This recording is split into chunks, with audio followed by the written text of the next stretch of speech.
Muito bem! Treinar de máscara, será que atrapalha ou não o nosso desenvolvimento? Floquinhas, por que você não está com a sua máscara? O pessoal está de olho. Deu sono a bronca. Então clica no gostei, se inscreva aqui no canal, porque no vídeo de hoje nós vamos falar sobre o treinamento com máscara.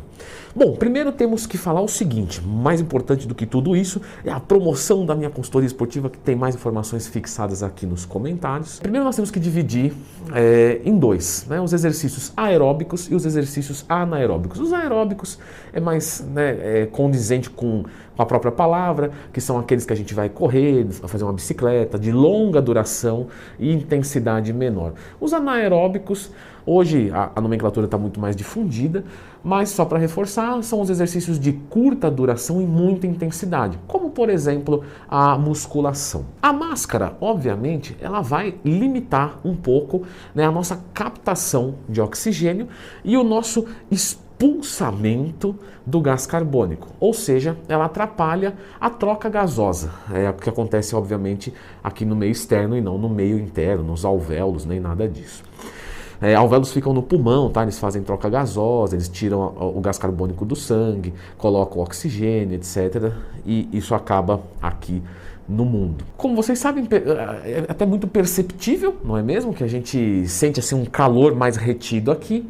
Esse calor está vindo porque teve a troca gasosa lá dentro e o gás carbônico veio um pouquinho mais esquentadinho. E também a gente sente uma dificuldade para fazer uma captação de oxigênio com qualidade.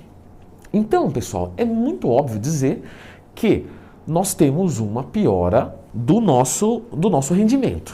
Só que, por que eu comecei o vídeo dividindo entre aeróbico e anaeróbico? Lembrando que eu já expliquei os dois aqui, tá? Sempre que tiver uma dúvida, lembra de procurar Leandro Twin mais tema. Então, como eu comecei dividindo, no exercício aeróbico, nós vamos ter uma implicação muito maior, porque o oxigênio para ele é muito importante. Tanto é que ele chama exercício aeróbico, né, que é com a presença do oxigênio. Então, quando você vai fazer uma corrida, alguma coisa do tipo, você vai ter uma piora do desempenho, porque a troca gasosa é menos eficiente. Com menos oxigênio entrando, eu tenho menos ressíntese de ATP, porque quando você tem adenosina trifosfato e você utiliza isso, ela vira difosfato. E aí você pode fazer uma ressíntese por algumas vias. Por exemplo, a creatina ajuda, por isso que ela melhora o rendimento numa atividade anaeróbica, porque é de mais rápida intensidade. No caso do aeróbico, você faz a ressíntese principalmente, vou entortar sua orelha, por conta do oxigênio. Então, como a troca gasosa é menos eficiente, a ressíntese se torna um pouco pior e você sente uma fadiga mais cedo. Porém, isso não quer dizer que você não pode fazer um treinamento de qualidade. Você vai treinar no seu limite, no seu melhor. A fadiga vai acontecer um pouco antes? Sim, mas essa fadiga acontecendo antes, ela não é extremamente relevante para quem não é atleta. Então, o máximo que vai acontecer é você diminuir um pouco de um rendimento de uma coisa que, né, não tem muita, vamos dizer assim, para a sua vida, diferença. Você vai conseguir treinar intenso o suficiente para queimar gordura e tudo mais. Quando nós falamos do exercício anaeróbico, na musculação, nós temos uma diferença aqui muito legal de se citar. Porque, não sei se você já percebeu, quando você vai fazer uma rosca direta, é muito diferente de você fazer um agachamento livre. O agachamento livre, o cardiorrespiratório, né, fica muito excitado, porque é um exercício multiarticular, exige demais. Quando falamos desse tipo de exercício, esses muito pesados, como agachamento livre, levantamento terra, remada curvada, esses que exigem muito, né, que você sente o coração, a frequência cardíaca subir e você fica muito ofegante, vocês vão encontrar alguma diferença sim em termos de rendimento. Mas, quando nós falamos de exercícios monoarticulares ou mais leves, como por exemplo uma rosca direta, um tríceps pulley corda ou alguma coisa desse tipo, a diferença não é relevante, porque você está buscando na musculação a fadiga localizada.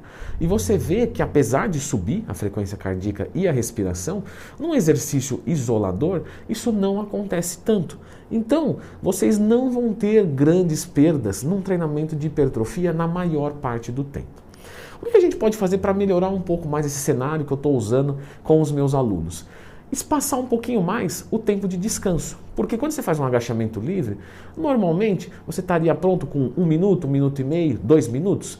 Vamos dizer que por um acaso chegou os 2 minutos e você está muito ofegante ainda porque a troca gasosa não está tão eficiente. O que a gente vai fazer? Descansa mais um minutinho.